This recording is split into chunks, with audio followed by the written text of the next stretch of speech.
what we're hearing from the health department and stuff is that they're seeing in DEA, there's more and more cases of underage youth who are getting vapes from somebody, and then they're having overdoses. Because the person they bought it from, right, put fentanyl on the mouthpiece.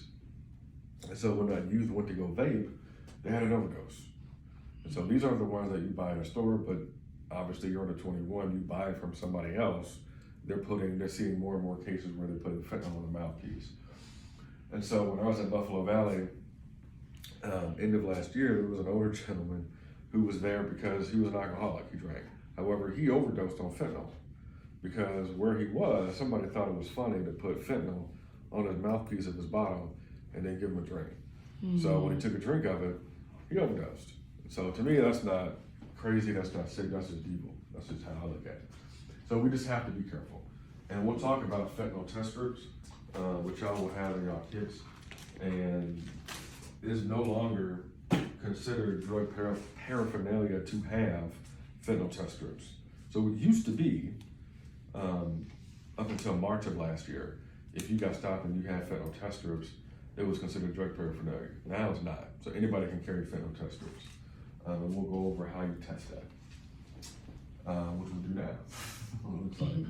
And so essentially what you're doing is you're taking a product and you're adding it with water and you're putting it on the end of the test strip.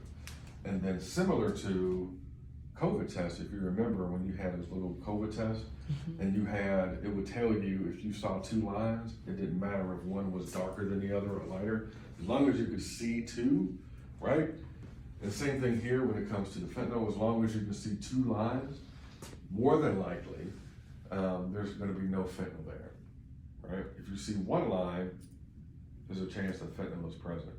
Know this, just because you test part of your product doesn't mean the rest doesn't have fentanyl. Because you heard me say it's not like Breaking Bad, people are measuring everything, it's haphazard. So if you have marijuana, you can test this little bud over here, you test this, doesn't mean the rest is not gonna have fentanyl. You have to continue to test.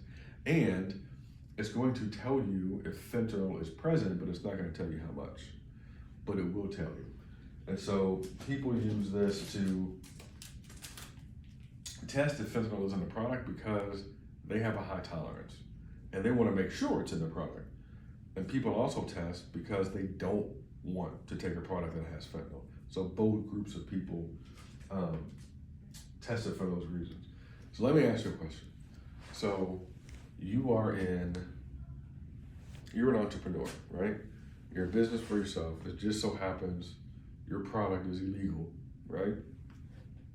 And so you and David are in competition with each other. So why would you put fentanyl and/or carfentanil in your product when it has a high probability of killing off your customers?